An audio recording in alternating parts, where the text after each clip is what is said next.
तो चलिए आज हम लोग जानते हैं काव्यखंड में पाठ 5 जिनका कवि हैं भूषण, यानी भूषण जी का जीवन परिचय हम लोग जानने वाले हैं। तो चलिए देख लेते हैं। कवि भूषण का जन्म 1613 ईस्वी में। कवि भूषण का जन्म कब हुआ?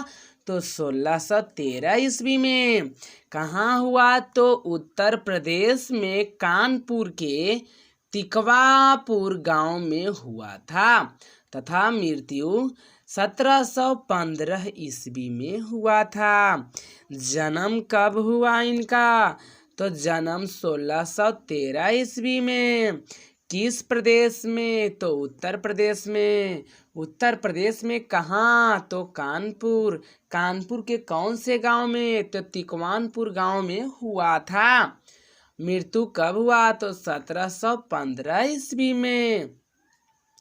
अगर बात करें कि पिता का नाम, तो पिता का नाम रत्नाकर त्रिपाठी था और इनके 2 भाई थे जिनका नाम चिंतामणि त्रिपाठी तथा मतीराम था। अगर बात करा जाए कि भूषण जी के पिताजी का नाम क्या था, तो रत्नाकर त्रिपाठी, और इनके 2 बड़े भाई भी थे जिनका नाम था चिंतामणि त्रिपाठी और मतीराम था, दोनों भाई का नाम।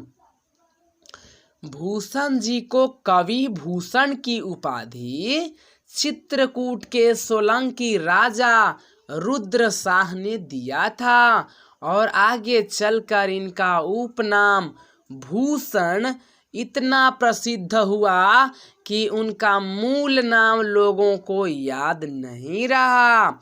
यानी कि देखिए, भूषण जी का असली नाम भूषण नहीं है। तो भूषण जी का भूषण नाम कैसे पड़ा?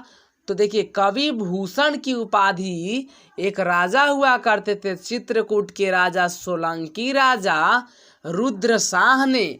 सोलंकी राजा कौन? तो रुद्रशाह ने भूषण को कवि भूषण की उपाधि दिया और आगे चलकर इनका उपनाम जो भूषण था इतना फेमस हो गया कि इनका जो असली नाम क्या था लोगों को याद ही नहीं रहा। अगर बात करें आगे, तो छत्रपति शिवाजी, उनके पुत्र शाहू जी तथा पन्ना के बुंदेला राजा छत्रसाल भूषण के प्रमुख आश्रयदाता थे। यानी कि अगर कवि भूषण के बात करा जाए तो कवि भूषण को आश्रय कौन दिए? तो छत्रपति शिवाजी, उनके पुत्र शाहू जी, पन्ना के बुंदेला राजा जिनका नाम है छत्रसाल। तो यही भूषण के प्रमुख आश्रयदाता हैं, यानी रहने के लिए ये इन लोगों ने ही जगह दिया।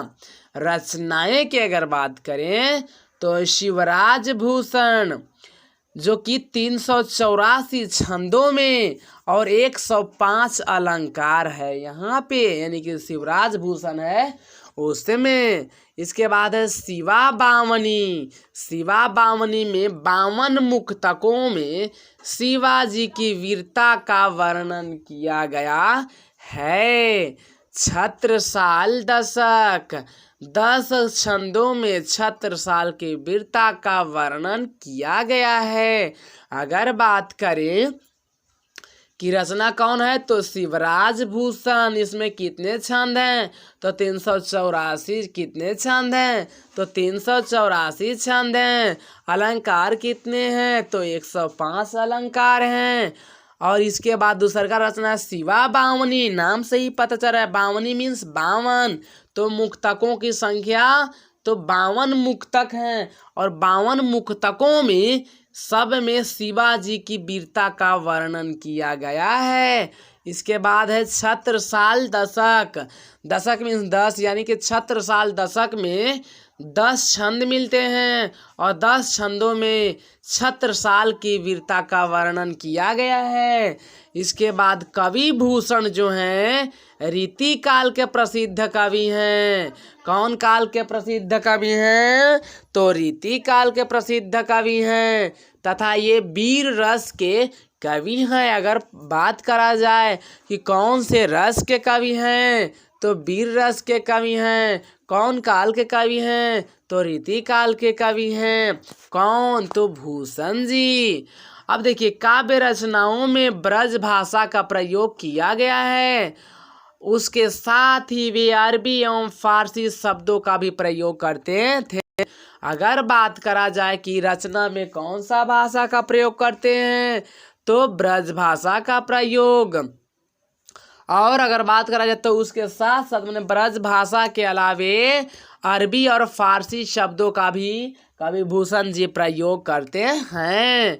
प्रस्तुत दोनों कवित यहाँ पे लिखे हैं। जो पद होता है, जिस प्रकार से पद होता है उसी प्रकार से यहाँ पे कवित होता है। तो कवित जो हैं, 2 कवित लिखे हैं। तो उसमें छत्रपति शिवाजी और महाराज छत्रसाल की वीरता का बखान किया गया है। पहला कवित में छत्रपति शिवाजी किस प्रकार से दुश्मन से लड़ते हैं, अपने वीरता की जो यहाँ पे गाथा किस प्रकार से मतलब कवि भूषण उनके बारे में कहते हैं, उसके बारे में बताया गया है। और दूसरा में महाराज छत्रसाल की वीरता का बखान किया गया है।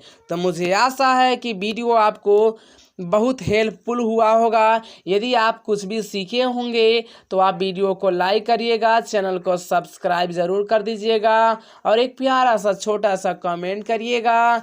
और हाँ, वीडियो को हमेशा प्लेलिस्ट में जाकर ही देखें, इससे आपको फ़ायदा बहुत होंगे, क्योंकि आप एक प्रकार से नोट्स बना लेंगे।